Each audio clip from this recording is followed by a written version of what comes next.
Assalamualaikum warahmatullahi wabarakatuh. Perkenalkan, nama saya Dedang Hidayat, kelas non reguler semester 2 NPM 7420120148, mata kuliah Hukum Adat, dosen Bapak Dr. M. Hendy Aridayandi SHMH. Dalam kesempatan ini saya akan menyampaikan review hukum adat dari resum buku Bunga Rampai Asosiasi Pengajar Hukum Adat APHA 2020. Bagian 1. Peranan masyarakat hukum adat dalam menjaga keseimbangan alam di tengah pandemi COVID-19. Aktivitas manusia telah sangat banyak dan sangat intensif sehingga menyaingi daya besar alam. Artinya kini manusia telah mengubah tatanan bumi pada Holosen, dan manusia telah menjadi faktor geologis utama penentu gerak alam, membuktikan bahwa peran manusia dalam menjaga keseimbangan alam sangatlah tinggi. Menurut KRAP, perbedaan ciri-ciri masyarakat hukum adat dari kelompok masyarakat lain yaitu: 1. Mendiami tanah-tanah milik nenek moyangnya, baik sebagian maupun seluruhnya. 2. Memiliki garis keturunan yang sama, yang berasal dari penduduk asli daerah tersebut. 3. Memiliki budaya yang khas, yang menyangkut agama, sistem suku, pakaian, tarian, cara hidup, peralatan hidup sehari-hari termasuk untuk mencari nafkah. 4. Memiliki bahasa sendiri. 5. Biasanya hidup terpisah dari kelompok masyarakat lain dan menolak atau bersikap hati-hati terhadap hal-hal baru yang berasal dari luar komunitasnya. Community Based Natural Resource Management atau CBNRM bukanlah hal yang baru. Hal ini telah dilakukan masyarakat pedesaan selama berabad-abad melalui kepemimpinan tradisional, kepercayaan agama, dan aturan budaya. Orang mengelola sumber daya alam mereka.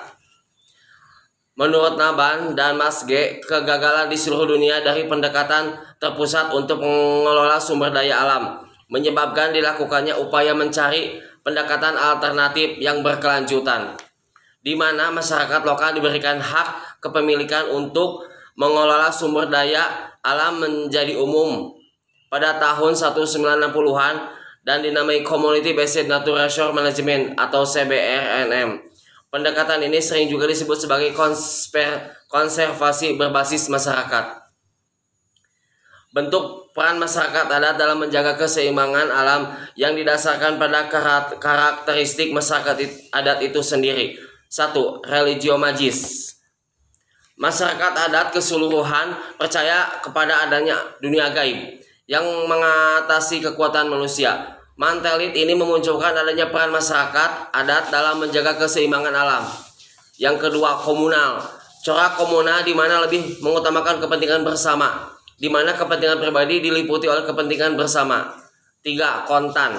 Segala perbuatan hukum yang dilakukan masyarakat adat dilakukan secara jelas di depan mata, terang-terangan dan nyata, atau dengan kata lain tidak ada yang disembunyikan oleh kedua belah pihak.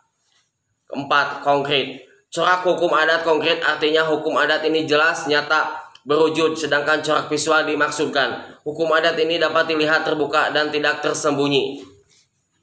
Apabila hal ini dilakukan terus-menerus, sebenarnya dari perspektif ekonomi masyarakat adat tidak akan pernah mengalami kesulitan asalkan keseimbangan alam dikelola dengan baik oleh masyarakat. Hal yang membuat peran masyarakat adat dalam menjaga keseimbangan alam masih belum terasa maksimal. Ada beberapa faktor penyebabnya, yaitu: 1. Melemahnya otoritas tradisional. 2. Pertumbuhan populasi. 3. Sentralisasi otoritas dalam pemerintahan. 4. Kolonialisasi atau perang. Akan tetapi peraturan dalam masyarakat adat tidak terlalu kuat daya dorongnya apabila ada berbagai faktor penghambat. Kunci utama dari Community Based Natural Resource Management adalah: 1. Community atau komunitas. Sekelompok masyarakat adat pengguna sumber daya dan anggotanya harus setuju bekerja sama untuk mengelola sumber daya. 2. Natural resource, sumber daya alam. Sumber daya yang diandalkan masyarakat untuk mata pencaharian mereka, yang umumnya berarti sumber daya alam terbarukan, termasuk air, hutan, perikanan, dan marga satwa. 3. Manajemen. Harus ada aturan atau peraturan yang mengatur bagaimana, kapan, atau dalam jumlah berapa sumber daya dapat digunakan. Community Based Natural Management merupakan sistem manajemen yang kemudian dipromosikan secara luas sejak tahun 2015 sebagai strategi yang bertujuan untuk melestarikan keanekaragaman hayati dan secara bersamaan meningkatkan mata pencaharian pedesaan dan juga berkontribusi terhadap pengurangan kemiskinan dan pengentasan, keamanan pangan dan pembangunan pedesaan. Semua aspek penting dalam rangka memenuhi tujuan pembangunan ekonomi berkelanjutan. Dalam melaksanakan community based nature management ini dapat dilakukan melalui unsur 1. Kepemimpinan, 2. Sistem kepercayaan, 3. Aturan budaya hukum, 4. Orang yang memanajemen sumber daya alam. Upaya meningkatkan peran masyarakat adat dalam menjaga keseimbangan alam di tengah pandemi COVID-19 adalah dengan menerapkan community based nature management. Sistem manajemen ini benar-benar mendasarkan diri pada hukum adat serta kearifan lokal masyarakatnya. Penerapan ini di beberapa negara telah membuktikan naiknya keseimbangan alam serta kesejahteraan masyarakat adat bahkan kesehatan masyarakatnya. Di Indonesia, masyarakat hukum adat dengan kearifan lokal lingkungan hidupnya telah memperlakukan alam dengan baik. Hal ini terbukti dalam kehidupan masyarakat hukum adat selalu memelihara keserasian, keselarasan, dan keseimbangan antara manusia dengan makhluk hidup dengan lingkungan hidupnya. Masalah pengelolaan lingkungan dianggap sebagai salah satu faktor penyebab utama rusaknya lingkungan hidup. Muara dari semua masalah lingkungan hidup adalah pembangunan. Pengertian masyarakat hukum adat, sedulur sikap. Masyarakat hukum adat disebut juga dengan istilah masyarakat tradisional atau the indigenous people. Dalam masyarakat sehari lebih sering dan populer disebut dengan masyarakat adat. Masyarakat hukum adat adalah komunitas manusia yang patuh pada peraturan atau hukum yang mengatur tingkah laku manusia dalam hubungannya satu sama lain, baik berupa keseluruhan atau kebiasaan dan kesusilaan yang benar-benar hidup karena diyakini dan dianut. Jika melanggar, pelakunya mendapat sanksi dari penguasa adat. Pandangan masyarakat seluruh sikap terhadap lingkungan. Pandangan masyarakat seluruh sikap terhadap lingkungan hidup sangat positif. Mereka memanfaatkan alam, misalnya mengambil kayu secukupnya dan tidak mengeksploitasi. Tanah bagi mereka ibarat ibu sendiri, artinya tanah memberi penghidupan kepada mereka. Prinsip seluruh sikap dalam mengelola pertanian adalah hanya untuk bertahan hidup atau memenuhi kebutuhan pangan sehari-hari. Etika dan etos kerja masyarakat seluruh sikap dalam menjaga dan mengelola alam dapat dikatakan sebagai salah satu yang terbaik, khususnya dalam upaya menanggulangi krisis pangan. Diakui bahwa hingga kini masyarakat seluruh sikap masih tetap bertahan menjaga idealisme ajaran Samin di tengah arus industrialisasi, modernisasi, dan globalisasi. Bahkan sejak awal kemunculannya, masyarakat seluruh sikap tetap memperjuangkan hak-hak hidup dan konservasi lingkungan hidup. Salah satunya menolak pembangunan pabrik semen di Pegunungan Kendeng, Kabupaten Rembang, Jawa Tengah. Aksi penolakan pembangunan pabrik semen tersebut juga dikenal dengan aksi petani Kendeng. Pandemi COVID-19. Masyarakat adat seluruh sikap percaya bahwa pandemi COVID-19 muncul sebagai reaksi alam terhadap apa yang dilakukan manusia sebagai pertanda bumi telah memulai mengadili. Di pandemi COVID-19, masyarakat seluruh sikap kesulitan mendapatkan bahan pangan. Di masa pandemi ini, petani Kendeng tidak terlalu resah mengenai kecukupan pangan sebab mereka punya pasokan pangan. Mereka tetap ke sawah dan memanen di kala memasuki masa panen. Mereka justru mengkhawatirkan masyarakat yang tinggal di kota yang mereka anggap sebagai sedulur saudara itu yang akan menghadapi masa kecukupan pangan. Hal ini karena orang-orang yang tinggal atau bekerja di kota menghadapi PHK, dirumahkan, mengalami pemotongan gaji sehingga rentan menghadapi masalah pangan. Dari uraian di atas menunjukkan bahwa masyarakat hukum adat Kendeng dengan kearifan lokal mengenai lingkungan hidup yang mereka miliki tetap konsisten menjaga dan melestarikan lingkungan hidup di tempat mereka hidup dan bertani secara turun-temurun. Sibarani menyambungkan bahwa kearifan lokal adalah pengetahuan asli indigenous knowledge atau kecerdasan lokal genius, suatu masyarakat yang berasal dari nilai luhur, tradisi budaya untuk mengatur tatanan kehidupan masyarakat dalam rangka mencapai kemajuan komunitas baik dalam menciptakan kedamaian maupun peningkatan kesejahteraan masyarakat. Adapun ciri-ciri kearifan lokal tersebut yakni 1. Mempunyai kemampuan mengendalikan, 2. Merupakan benteng untuk bertahan dari pengaruh budaya liar, 3. Kemampuan untuk mengakomodasi budaya luar, 4. Mempunyai kemampuan memberi arah perkembangan budaya, 5. Kemampuan mengintegrasikan atau menyatukan budaya luar, dan budaya asli. Masyarakat adat. Ada berbagai istilah yang dipakai terkait dengan masyarakat adat, yaitu persekutuan masyarakat hukum adat, masyarakat tradisional, desa adat, indigenous people, tribal group, ethnic group. Tulisan menggunakan istilah masyarakat adat yang diajukan oleh Jaringan Pembela Hak Masyarakat Adat JAPHAMA, yaitu sekelompok masyarakat yang memiliki asal-usul leluhur secara turun-temurun di wilayah geografis tertentu, serta memiliki sistem nilai, ideologi, ekonomi, politik, budaya, sosial, dan wilayah tersendiri. Tampaknya kita perlu belajar kearifan lokal dari masyarakat adat yang selama ini mempunyai cara tersendiri yang selalu memperhatikan keseimbangan alam. Ada beberapa contoh kearifan lokal yang dimiliki oleh masyarakat adat Baduy, masyarakat adat Bali, masyarakat adat Bolermo, dan masyarakat adat Dayak yang mempunyai cara untuk bisa mengatasi pandemi COVID-19. Masyarakat Baduy terdiri dari masyarakat Baduy dalam dan Baduy luar. Pada masyarakat Baduy dalam di desa Kenekes, kecamatan Leuwi Damar, Kabupaten Lebak, ketika mengeluar ritual adat Kawalu, desa ditutup selama 3 bulan. Pada saat inilah masyarakat Baduy menutup diri kunjungan masyarakat luar. Dikenal ada waktu-waktu tertentu untuk berdiam diri, berpuasa, dan melakukan ritual ngeriung selamatan pada hari 18. Pikuku itu harus ditaati oleh masyarakat Baduy dan masyarakat luar yang berkunjung ke Baduy. Ketentuan-ketentuan itu diantaranya yaitu 1.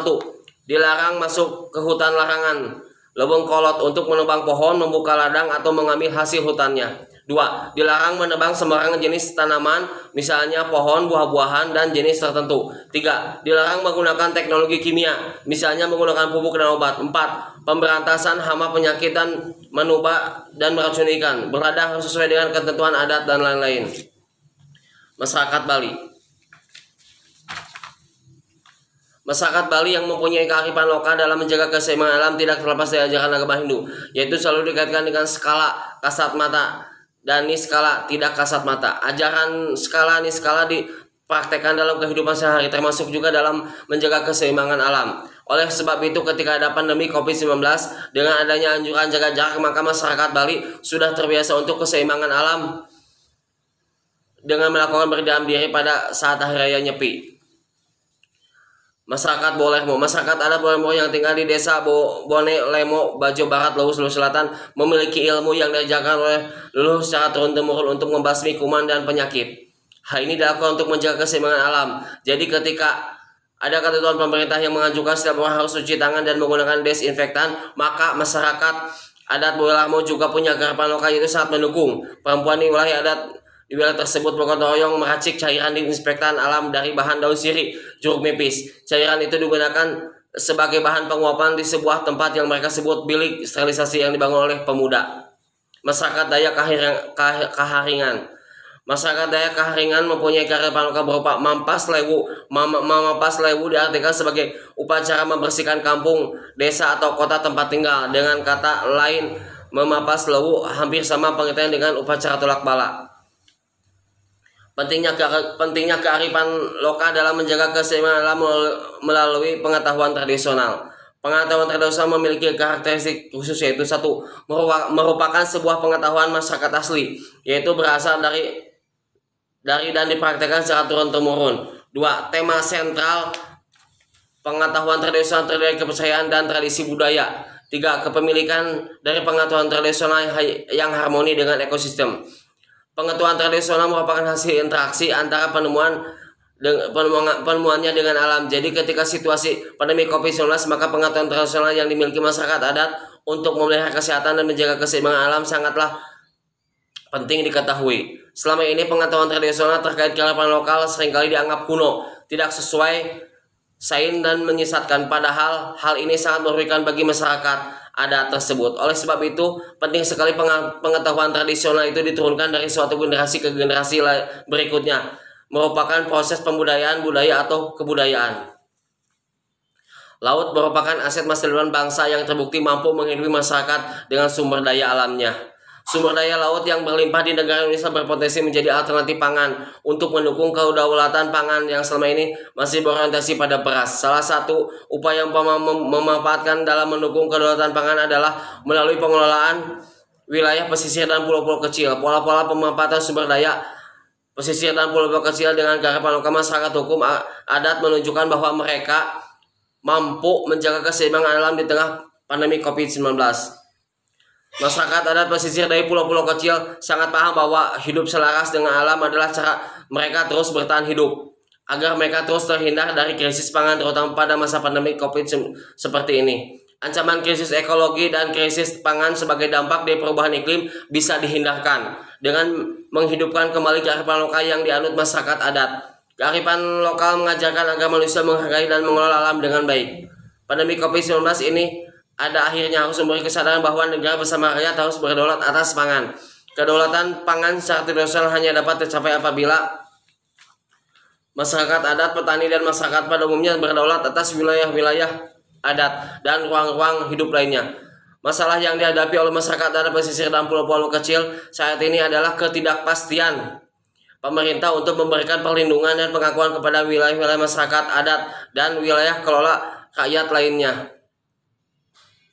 sehingga kebutuhan pangan dapat dipenuhi secara mandiri, khususnya dalam krisis pandemi seperti ini. Krisis dan masalah di pesisir pulau-pulau kecil itu begitu nyata, mulai dari ekspansi pembangunan dan gas bumi, perkebunan sawit dan tebu, hutan tanaman, HTI, reklamasi pantai, dan pengembangan pariwisata. Istilah kearifan lokal ditemukan di dalam beberapa peraturan yang dikeluarkan oleh pemerintah Indonesia. Undang-Undang Nomor 32 Tahun 2009 tentang perlindungan dan pengelolaan lingkungan hidup mendefinisikan kearifan lokal adalah nilai-nilai luhur yang berlaku dalam tata kehidupan masyarakat untuk antara lain melindungi dan mengelola lingkungan hidup secara lestari. Keberadaan kearifan lokal dapat memberikan peluang baik bagi tatanan kehidupan modern karena menurut Supriyatna, kearifan lokal mempunyai 4 fungsi sebagai berikut. 1. Konservasi dan pelestarian sumber daya alam. 2. Pengembangan sumber daya manusia. 3. Pengembangan kebudayaan dan ilmu pengetahuan. 4. Sebagai petuah, kepercayaan sastra, dan pantangan. Pengelolaan ruang laut Indonesia yang berdaulat akan mensejahterakan masyarakat dan menjaga keberlanjutan sumber daya dan usaha wilayah laut. Untuk mewujudkan hal tersebut, Kementerian Kelautan dan Perikanan menjalankan 4 hal, yaitu 1. Mewujudkan perencanaan ruang laut, pesisir, dan pulau-pulau kecil yang terpadu. 2. Mendayagunakan, melindungi, dan melestarikan sumber daya laut, pesisir, dan pulau-pulau kecil, serta pengelolaan keanekaragaman hayati. 3. Meningkatkan tata kelola dan pengendalian ruang laut, pesisir, dan pulau-pulau kecil. 4. Mengendalikan pemanfaatan ruang laut secara berdaulat untuk kesejahteraan masyarakat. Undang-Undang Nomor 27 Garing 2007 Junto Undang-Undang Nomor 1 Garing 2014 tentang perubahan atas Undang-Undang Nomor 27 Tahun 2007 tentang pengelolaan wilayah pesisir dan pulau-pulau kecil merumuskan aturan terkait hukum adat dan kearifan lokal yang dimiliki pada pasal-pasal berikut ini. Pasal 1 Angka 33. Masyarakat hukum adat adalah sekelompok orang yang secara turun-temurun bermukim di wilayah geografis tertentu di Negara Kesatuan Republik Indonesia karena adanya ikatan pada asal-usul leluhur, hubungan yang kuat dengan tanah, wilayah, sumber daya alam, memiliki peranata pemerintahan adat dan tatanan hukum adat di wilayah adatnya sesuai dengan ketentuan perundang-undangan. Terdapat 4 tipe kearifan lokal yang mendeskripsikan sistem pengelolaan sumber daya ikan di Pulau Sumatera, yaitu lelang, lebuk, lebung, lubuk larangan, rantau larangan, dan maubo. 1. Lebak lebung merupakan kawasan perairan yang terdiri dari lebak lebung, teluk, rawa, dan sungai yang secara berkala atau terus menerus digenangi air secara alami, merupakan tempat bibit ikan atau biota perairan lainnya. 2. Sistem pengelolaan lubuk larangan yang telah diterapkan oleh masyarakat merupakan sebuah kearifan masyarakat yang bersifat partisipatif, adaptif, dan berkelanjutan dalam penyelesaian sumber daya perikanan sungai khususnya ikan lokal. 3. Rantau larangan merupakan salah satu model pengelolaan perikanan perairan umum daratan yang penerapannya di Kabupaten Rokan Hulu, Kecamatan 4 Kuto, tepatnya di Sungai Rokan dan sekitarnya. Mauwa merupakan salah satu kearifan lokal yang berasal dari Kabupaten Kampar, tepatnya di Danau Bakuok dan Danau Sembat. Lebih tegasnya, boleh dikatakan Danau Bakuok dan Danau Sembat disebut sebagai danau larangan. Pasal 32 Undang-Undang 1 Garing 2014 perubahan Undang-Undang 277 Garing 2007 mendefinisikan masyarakat di wilayah pesisir adat, masyarakat yang terdiri atas masyarakat hukum adat, masyarakat lokal, dan masyarakat tradisional yang bermukim di wilayah pesisir, pulau, dan pulau-pulau kecil. Sedangkan secara rinci kriteria masyarakat di wilayah pesisir adalah Pasal 33 Undang-Undang 1/2014. Masyarakat hukum adat adalah sekelompok orang yang secara turun-temurun bermukim di wilayah geografis tertentu di negara kesatuan Republik Indonesia. Karena adanya ikatan pada asal-usul leluhur, hubungan yang kuat dengan tanah, wilayah, sumber daya alam, memiliki peranata pemerintahan adat dan tatanan hukum adat di wilayah negara sesuai dengan ketentuan peraturan perundang-undangan. Pasal 34 Undang-Undang 1/2017.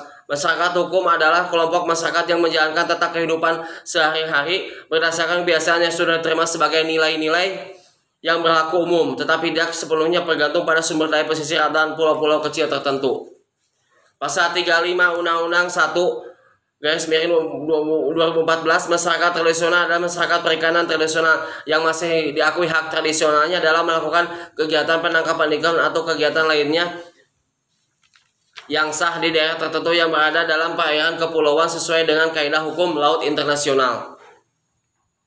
Hak masyarakat di wilayah pesisir dalam Undang-Undang 1/2014 diatur dalam pasal 60 ayat 1 Undang-Undang 2014 antara lain memperoleh akses terhadap sebagian perairan pesisir yang sudah diberi izin lokasi dan izin pengelolaan, mengusulkan wilayah penangkapan ikan secara tradisional ke dalam RJWP 3K Rencana Zonasi Wilayah Pesisir dan Pulau-Pulau Kecil, mengusulkan wilayah masyarakat hukum adat ke dalam RJWP 3K Rencana Zonasi Wilayah Pesisir dan Pulau-Pulau Kecil.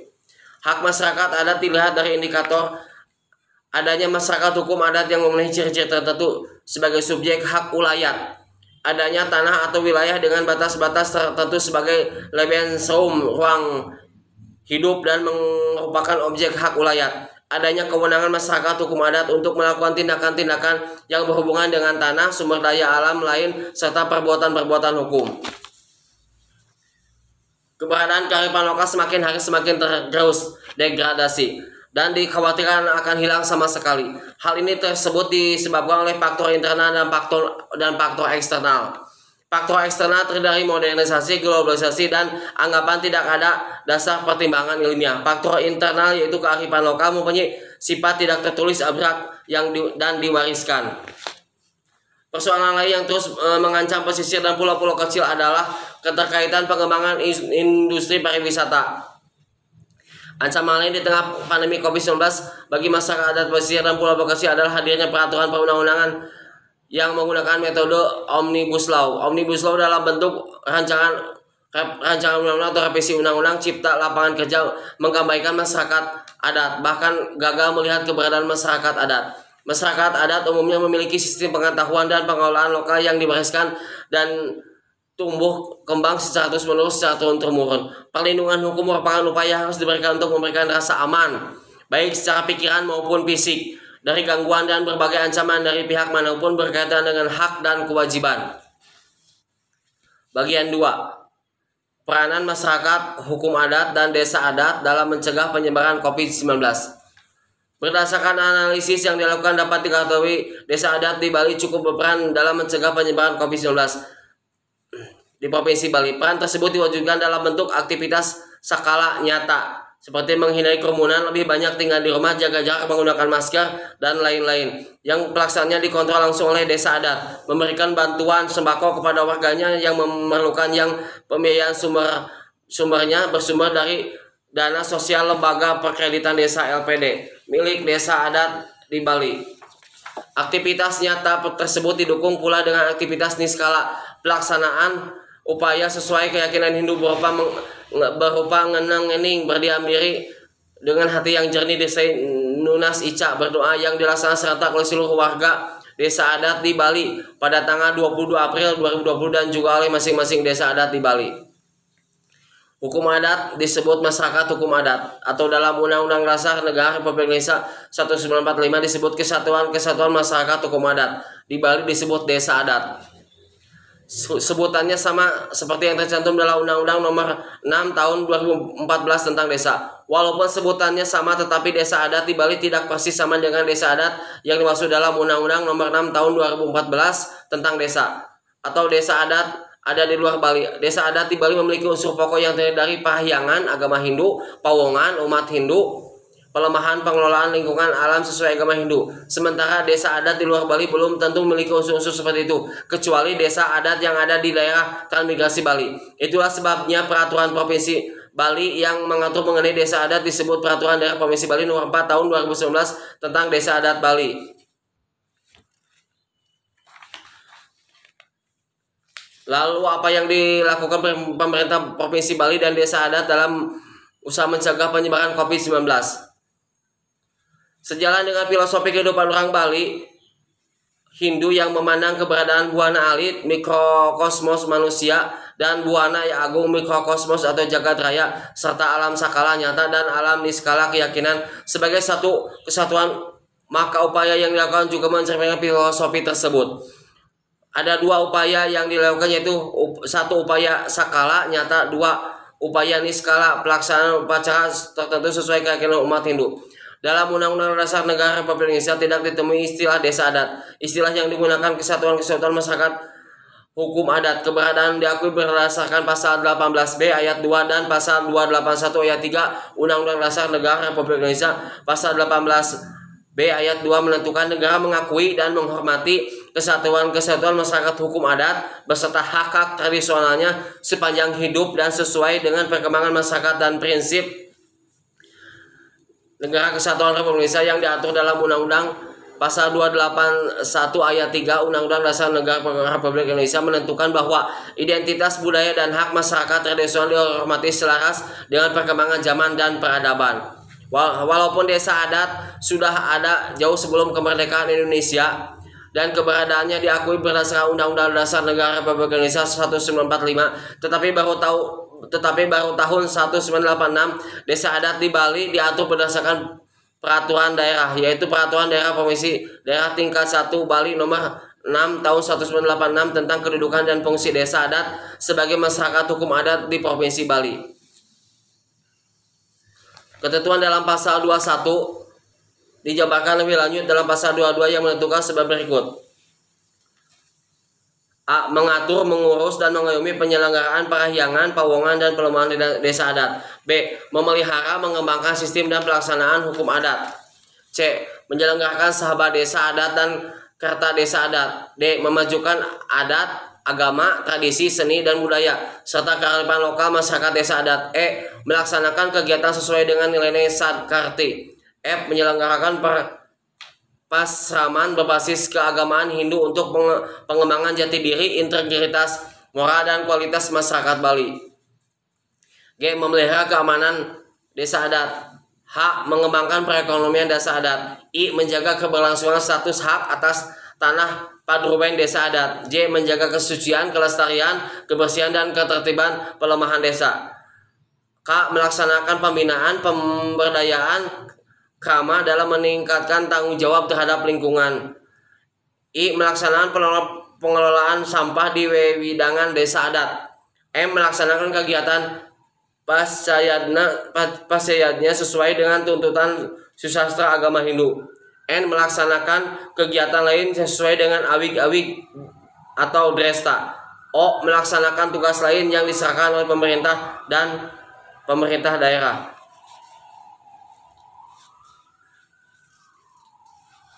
Untuk diketahui, dampak COVID-19 sangat terasa bagi Bali. Pariwisata sebagai sumber utama mendapatkan pendapatan penduduk Bali mandek. Objek wisata tutup, wisatawan sepi, perekonomian terburuk. Hambatan yang dihadapi dan upaya mengatasi. Sekali lagi perlu dikemukakan dengan mengacu pada jumlah penderita yang berhasil disembuhkan dari COVID-19, kondisi di Provinsi Bali relatif lebih baik dibandingkan dengan kondisi di daerah lainnya di Indonesia. Hal ini berhasil dicapai tentu karena penanganannya dilakukan dengan program yang baik serta koordinasi yang baik pula. Apakah hal ini ada hubungannya dengan upaya skala dan upaya niskala yang dilakukan oleh pemerintah Bali berkoordinasi masyarakat hukum adat Provinsi Bali, PHDI Provinsi Bali, dan desa adat di Bali dalam mencegah penyebaran COVID-19 atau karena sebab lain? Pada masa pandemi COVID-19 ini banyak anggota masyarakat terkena dampaknya, termasuk masyarakat hukum adat di NTT. Pemerintah sudah berupaya melakukan pencegahan seperti PSBB, pembatasan sosial berskala besar. Namun banyak pula ketidaktaatan anggota masyarakat yang mengabaikan kebijakan tersebut, sehingga korban tidak hanya ODP, orang dalam pemantauan, dan tetapi juga PDP, pasien dalam pengawasan. Berjatuhan, bahkan ada yang meninggal. Masyarakat hukum adat Dengan pola pikir mereka yang kosmologik, magis religius, komunal, kontan, dan konkret, yang memandang dirinya tunggal dan menunggal dengan alam semesta, berupaya untuk kembali ke alam, menyerahkan diri kepada alam. Dalam sistem kekerabatan disebut masyarakat hukum adat memiliki pola dan sistem yang berbeda. Masing-masing masyarakat hukum adat mendiami suatu kawasan tertentu yang dibatasi secara ilmiah. Misalnya gunung atau sungai. Banyaknya masyarakat hukum adat di NTT dengan berbagai adat istiadat, kepercayaan tradisional, bahasa, dan hukum adatnya. Namun secara global ada pola-pola umum yang dianut karena ada nilai-nilai universal yang menjadi panduan bagi para pemimpin masyarakat hukum adat. Pola-pola itu sebagaimana dianut dalam hukum adat yaitu magis religius, komunalisme, kontan, dan konkret. Masyarakat hukum adat sebagian besar masih tetap mempertahankan adat istiadat, hukum adat, seni budaya, kepercayaan asli atau agama leluhur, sekalipun di sana hampir 90% beragama Kristen. Kondisi sosial COVID-19 secara nasional di NTT. Untuk mencegah keresahan dan kepanikan dalam masyarakat, pemerintah bekerja dalam senyap. Namun dalam era keterbukaan informasi seperti sekarang ini, melalui media online isu virus sudah menyebar, masyarakat terprovokasi sehingga kepanikan terjadi. Dalam kepanikan itu terjadilah pemborongan bahan makanan, obat-obatan, masker, dan lainnya. Untuk melindungi para warga negara, memperkuat dan mendukung semangat para dokter dan perawat ini, pada tanggal 14 April 2020, pemerintah mengeluarkan Kepres nomor 12 tahun 2020 tentang penetapan bencana non-alam penyebaran virus corona 19 sebagai bencana nasional. Persoalan sosial ini kemungkinan akan menimbulkan pembangkangan sosial, pelanggaran hukum, kriminalitas, pembangkangan sosial, social defense, dan ketidaktaatan hukum, disobedience of law, karena ketika kebijakan pembatasan social distance dilakukan, masih ada orang yang kumpul-kumpul di mal, pesta perkawinan, bahkan dilakukan oleh seperti kepolisian, kumpul-kumpul di warung tidak menggunakan masker. Salah satu dampak fisiologis adalah cabin fever. Cabin fever adalah emosi atau perasaan sedih yang muncul akibat terlalu lama terisolasi di dalam rumah ataupun di tempat tertentu. Perasaan ini muncul akibat merasa terputusnya seorang dengan dunia luar. Di masa pandemi COVID-19 ini, masyarakat harus lebih waspada dengan fenomena cabin fever. Hal ini disebabkan oleh kebijaksanaan PSBB tanpa batas waktu pasti. Pemerintah wajib memperhatikan gejala fisiologis masa ini. Jika hal ini terjadi sulit kontrol, cabin fever dapat dilihat dari gejala-gejala sebagai berikut. 1. Mudah gelisah, melemahnya motivasi hidup, mudah tersinggung, mudah putus asa, sulit konsentrasi, tidur tidak nyenyak, lemas, lesu, sulit percaya kepada orang sekitar, tidak sabar, merasa sedih, depresi untuk waktu lama. Peranan masyarakat hukum adat. Bagi masyarakat hukum adat, pandemi COVID-19 dipandang sebagai upaya alam untuk mengembalikan keselarasan, keserasian, dan keseimbangannya atau harmoni. Bagi masyarakat hukum adat, alam ini mempunyai logikanya sendiri yang sakral dan tersembunyi. Usaha manusia untuk mengungkap rahasia alam secara paksaan melalui rasionalisasi yang menimbulkan eksploitasi alam dipandang telah merusak keselarasan, kerahasiaan, dan keseimbangan harmoni alam. Peranan masyarakat hukum adat untuk mendukung kebijakan yang telah dilakukan oleh pemerintah tentu saja disesuaikan dengan pola pikir dan perilaku mereka. Pola pikir masyarakat hukum adat yang kosmologik, di mana mereka memandang diri mereka sebagai bagian dari alam. Ketika alam rusak dan mengalami gangguan, maka masyarakat hukum adat akan berupaya untuk mengembalikan situasi itu agar kembali selaras, serasi, dan seimbang, atau yang dikenal dengan istilah harmoni. Upaya itu adalah magis religius. Tidak dimaksudkan untuk menganggap bahwa masyarakat hukum adat itu irasional. Sesuai disebut magis karena kerahasiaan alam itu belum diungkap. Jika kerahasiaan alam itu diungkap, maka ia bukan lagi magis religius, melainkan ilmu pengetahuan atau sains. Magis religius bahwa Tuhan bukan untuk dipikirkan, dikampanyekan, didiskusikan, apalagi diperdebatkan, melainkan untuk dinikmati kehadirannya melalui kebersamaan dan kemanunggalan sesama ciptaannya. Selama masa COVID-19, peranan masyarakat hukum adat di NTT sangat besar dan sangat penting, yaitu sebagai penyedia bahan pangan untuk masyarakat di kota. Keterkaitannya dengan ketahanan pangan dan proses menuju kedaulatan pangan nasional ini, peran perempuan adat menduduki posisi sentral. Perempuan adat di NTT ini multitasking, baik sebagai istri, sebagai suami, saudara perempuan, bagi saudara laki-laki, anak bagi orang tuanya, sebagai ibu bagi anak-anaknya, dan nenek bagi cucu-cucunya. Ketika suami kehilangan pekerjaan sebagai tenaga kerja maupun perempuan pengambil alih sebagai tiang penyangga ekonomi melalui keterampilannya menenun, kain sarung, meramu bahan pangan dan obat-obatan, menyediakan makanan dan menjaga anak dan cucu. Perempuan berubah peran sebagai laki-laki. Hal ini nyata dalam legenda Suwu atau Sabu. Sabu adalah seorang perempuan raksasa yang hidup bersama keluarganya di sebuah desa di NTT. Di masa pandemi COVID-19 ini, peran perempuan di NTT sangat luar biasa. Ia mampu membantu bahkan mengambil alih pekerjaan laki-laki melalui keterampilannya seperti menenun, mengolah tanah, memasak, menjaga anak, memperhatikan pendidikan anak-anaknya, menjual hasil kebun atau hasil tangkapan laut suaminya. Hal ini benar-benar di saat COVID-19 ini perempuan NTT mampu menghadapinya daripada laki-laki. Laki-laki mudah terserang cabin fever daripada perempuan. Menurut Doyle Paul Johnson, secara sosiologi sistem sosial masyarakat termasuk masyarakat hukum adat ada dua solidaritas, yaitu solidaritas mekanik. Solidaritas adalah rasa kebersamaan dari anggota masyarakat yang meningkatkan dirinya kepada komunitas sosialnya. Pola kepemimpinan pada sistem solidaritas ini bersifat sentralistik komando. Solidaritas organik. Pola kepemimpinan pada sistem solidaritas organik bersifat desentralisasi, lebih liberal dan demokratis. Hukum senantiasa berada dan bersama-sama dalam keseluruhan aspek kehidupan masyarakat, atau dengan kata lain, di mana ada masyarakat di situ ada hukum. Filsuf pemikir Yunani Aristoteles pernah mengungkapkan pendapatnya bahwa manusia itu adalah John Politikon. Artinya sebagai makhluk pada dasarnya manusia selalu ingin bergaul, berkumpul dan berinteraksi dengan sesama manusia lainnya. Sebagai makhluk yang suka bermasyarakat sehingga manusia disebut sebagai makhluk sosial. Namun sebaliknya manusia itu sebagaimana dinyatakan oleh Thomas Hobbes 1961 bahwa Homo homini lupus, man is a wolf to man. Manusia itu serigala bagi manusia lain. Manusia tak ubahnya seperti serigala memangsa sesamanya.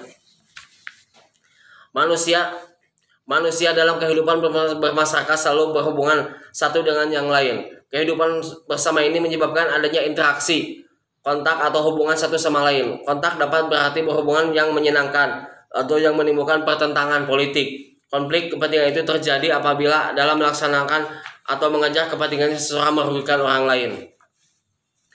Imam Sudiat mengukuhkan bahwa masyarakat hukum adat sebagai satu kesatuan yang hidup dalam satu tatanan hukum, membutuhkan sarana untuk melaksanakan, memelihara, dan mempertahankan tata hukumnya. Dipandang perlu masyarakat hukum itu mempunyai wewenang hukum, otoritas hukum, dan upaya pemaksaan hukum. Selanjutnya masyarakat hukum mempunyai kekayaan dan dapat mengadakan hubungan-hubungan dalam lalu lintas hukum seperti subjek hukum lainnya. Kekayaan itu hanya digunakan untuk kepentingan masyarakat hukum itu sendiri, tetapi kekayaan itu digunakan pula untuk kepentingan dan kemakmuran warganya. Susunan masyarakat hukum di Indonesia dapat dibagi menjadi dua golongannya. Ini satu, yang berdasarkan pertalian suatu keturunan genealogi, dan dua, yang berdasarkan lingkungan daerah teritorial. Suatu masyarakat hukum bersifat genealogi apabila seseorang yang menjadi anggota persekutuan tersebut karena termasuk suatu keturunan yang sama. Dalam hal ini ada tiga macam dasar pertalian tersebut, yakni satu, pertalian menurut garis bapak patrilineal. Misalnya orang Batak, Nias, Sumba, Ambon, Kei, Ternate, Arfak, Maibrat, Biak. Dua, pertalian menurut garis ibu matrilineal. Misalnya famili di Minangkabau. Tiga, pertalian menurut garis bapak dan ibu. Misalnya di Kalimantan. Sedangkan suatu masyarakat hukum bersifat teritorial apabila anggota-anggotanya merasa terikat kepada daerah tempat tinggal tertentu. Masyarakat hukum yang bersifat teritorial dibagi menjadi tiga jenis, yaitu satu, persekutuan desa, yakni golongan orang yang merasa terikat pada suatu tempat kediaman, contohnya desa di Jawa dan Bali. Dua, persekutuan daerah, yakni apabila di dalam suatu daerah tersebut terletak beberapa desa yang masing-masing mempunyai tata susunan dan pemerintahan yang sejenis, masing-masing berdiri sendiri tetapi merupakan bagian dari daerah tadi, mempunyai harta benda dan hutan sendiri di sekelilingnya. Contoh kuria di Angkola dan farm di Sumatera Selatan. Perserikatan beberapa desa, yakni bila mana beberapa badan persekutuan kampung yang terletak berdekatan satu sama lain mengadakan persetujuan untuk memelihara kepentingan bersama, di mana ia tak ada lagi bargaining shape persekutuan itu. Contoh perserikatan Huta-Huta di Batak. Koncorodiningrat mendeskripsikan masyarakat hukum adat Jayapura, yakni masyarakat di Teluk Jayapura dan sekitar Danau Sentani mengenal Ondapi. Tugasnya mengawasi pembukaan tanah atau hutan-hutan sagu. Pokoknya Ondapi dianggap ahli adat dalam desa yang mengetahui riwayat dari semua tanah yang ada di wilayahnya. Untuk pelaksanaan pemerintahan desa, pemerintah mengangkat pejabat kepala desa, kepala kampung yang disebut Korano. Pejabat ini didampingi oleh Ondapi yang dianggap ahli dalam mengatur tanah. Selain mereka terdapat pula seorang penulis, beberapa mandor, seorang guru agama, dan wakilnya atau penetua. Kepemimpinan masyarakat hukum adat.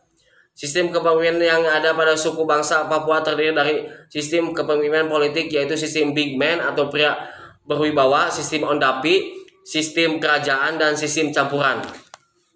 Joshua Robert Mansoben mengemukakan bahwa model analisis Sahlin menggunakan garis kontinum, yakni salah satu ujung kutub garis kontinum tersebut ditandai ciri askripsion atau pewarisan, dan pada ujung kutub yang lain terdapat sistem politik.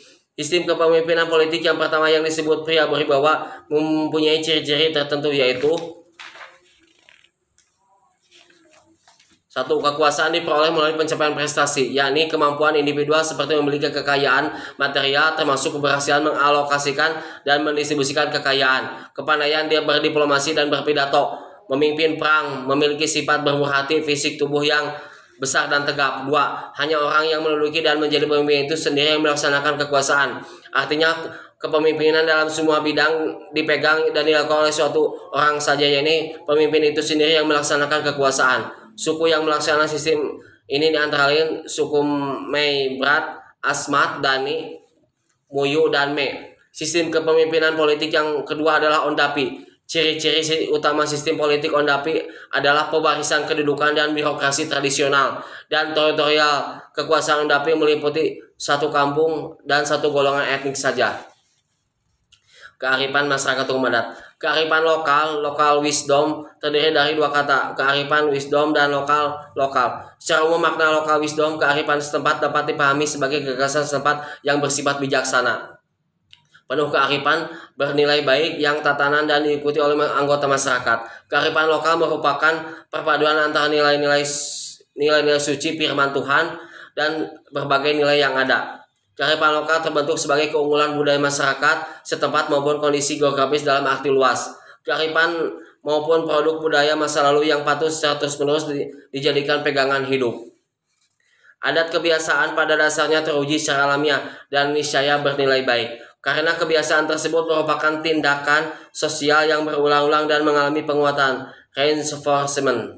Nilai-nilai kearifan lokal merupakan kristalisasi dari nilai-nilai yang diakui, dipahami, dihargai oleh masyarakat sebagai sesuatu yang menjadi landasan berperilaku dalam hubungan manusia dengan manusia, hubungan manusia dengan Tuhan, dan hubungan manusia dengan alam. Nilai-nilai tersebut dapat berupa nilai keadilan, kejujuran, kebersamaan, keseimbangan, keberlanjutan, kerukunan, keselarasan, kepatutan, dan lain-lain. Kepemimpinan masyarakat hukum adat dalam penanggulangan COVID-19. Peran kepemimpinan penting dalam rangka penanggulangan berbagai penyakit menular termasuk COVID-19. Kepemimpinan masyarakat hukum adat dalam sistem apapun di Papua, baik sistem raja, sistem campuran, pria berwibawa dan keturunan, sistem Ondapi, sistem pria berwibawa, dan sistem keturunan, pastilah seorang pemimpin itu memiliki kewibawaan, kecerdasan, dan kelebihan-kelebihan lain yang dipercaya mampu menggerakkan anggota persekutuan untuk mengikuti arahan, nasihat, bahkan perintah untuk tujuan kepentingan tertentu. Kearifan masyarakat hukum adat dalam penanggulangan COVID-19. Soal kearifan masyarakat hukum adat bukan hal baru, melainkan sudah ada dan dipraktikkan secara turun-temurun guna memecah atau mencari solusi suatu permasalahan dalam keseharian hidup mereka. Wabah bagi masyarakat hukum adat bukan hal yang baru, karena sepanjang perjuangan masyarakat hukum adat mempertahankan eksistensi kehidupannya, mereka sudah mengalami situasi dan kondisi wabah yang mengakibatkan mereka berpindah tempat tinggal atau bahkan berpindah kampung ke tempat baru. Kearifan lokal yang untuk penanggulangan penyakit menular. Contohnya, 1. Pada masyarakat Arfak, Hatam mengenal karantina. Inggam yam ai empia antu unsi. Masyarakat hukum adat terima di Jambi bersandingan masyarakat Kai Keflak Anbavoro, daun sirih dan jeruk nipis. 3. Daun serai, kunyit, jahe merah, jahe putih, lada hitam, dan gula. 4. Ritual adat. Keberpihakan masyarakat hukum adat dalam penanggulangan COVID-19.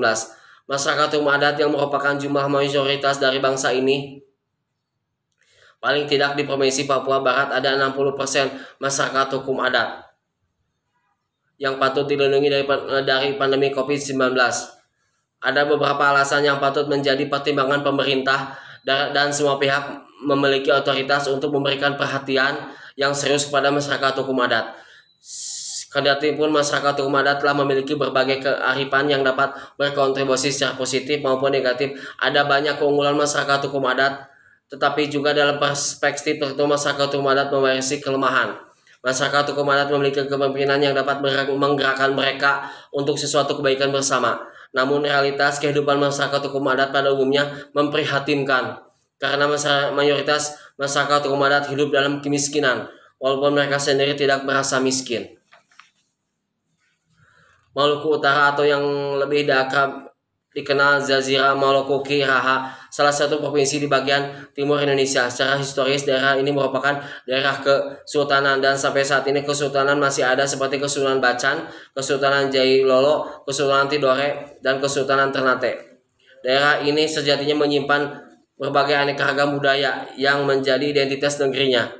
Sebagai daerah kesultanan maka di dalamnya terdapat masyarakat hukum adat pada setiap kesultanan tersebut, yang sampai hari ini hidup, tumbuh, dan berkembang sesuai dengan ciri khas dan kultur budaya sebagai yang diamanatkan dalam pasal 18B ayat 2 Undang-Undang Dasar Negara Republik Indonesia tahun 1945. Masyarakat hukum adat yang tersebar pada seluruh kabupaten dan kota di Maluku Utara tidak bisa melepaskan diri dari berbagai simbol-simbol kesultanan yang ada, dan mereka memiliki keterkaitan secara langsung. Bahkan apa kata sultan adalah perintah bagi mereka untuk melakukan apa yang telah diperintahkan.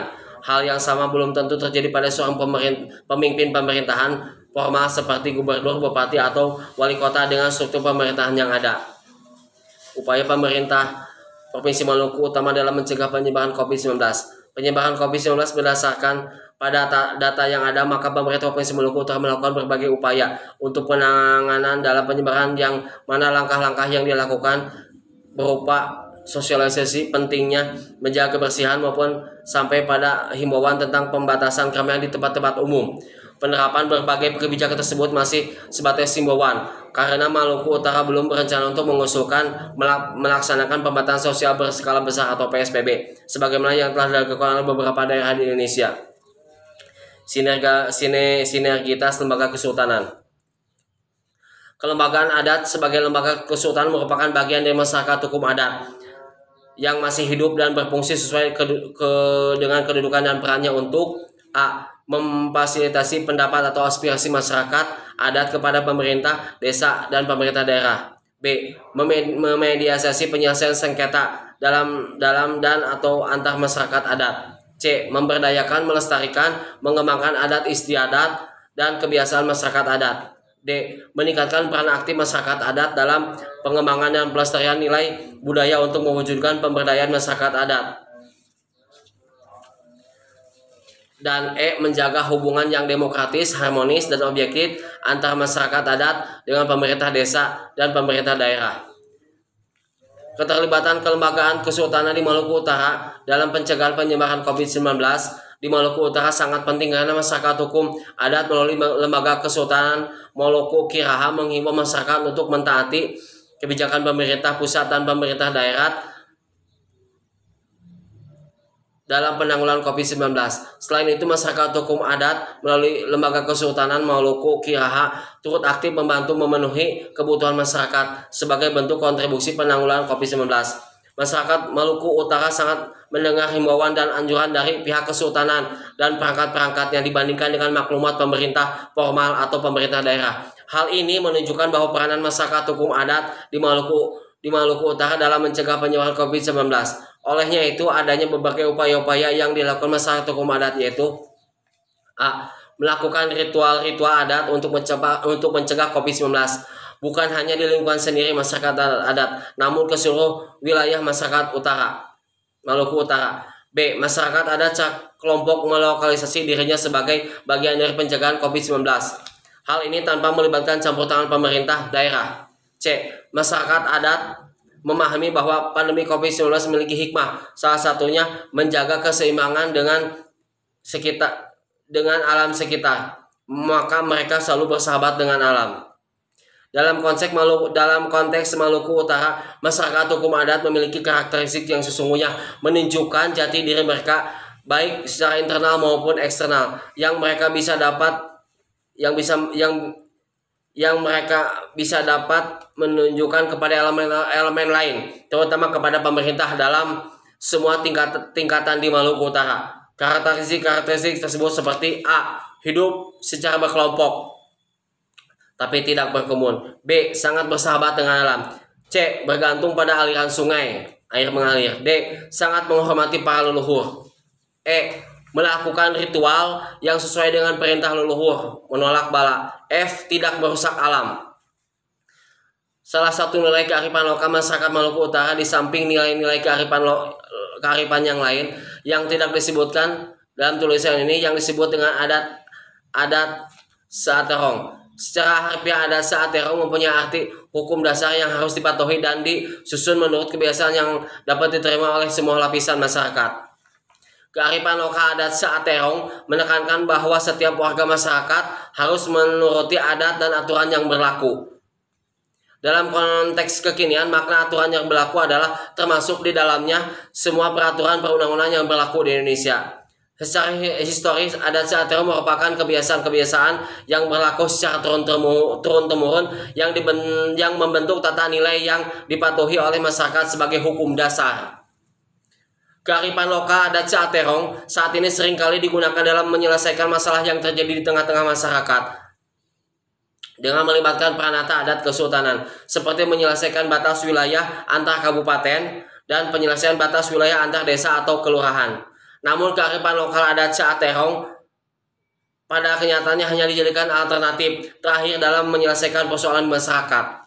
Maka dalam konteks pencegahan dan penyebaran COVID-19 di Maluku Utara, kearifan lokal harusnya menjadi satu solusi. Hal itu juga yang terjadi di Provinsi Bali dengan penanganan COVID-19 dengan penekanan pada konfirmasi positif yang cukup rendah dan juga tingkat kesembuhan yang tinggi dan tingkat kematian yang sangat rendah, karena salah satunya dengan menerapkan nilai-nilai kearifan lokal yang ada di Bali. Hal itu bisa terjadi karena sinergitas antara pemerintah daerah dengan lembaga-lembaga adat yang ada, terutama desa-desa adat. Untuk melihat penting atau tidaknya suatu kearifan lokal diterapkan dalam penyelenggaraan pemerintah daerah, maka penulis melihat dari 3 aspek penting, yaitu aspek filosofis, aspek sosiologis, dan aspek normatif. Sekian review hukum adat yang dapat saya sampaikan. Sekian dan terima kasih. Wassalamualaikum warahmatullahi wabarakatuh.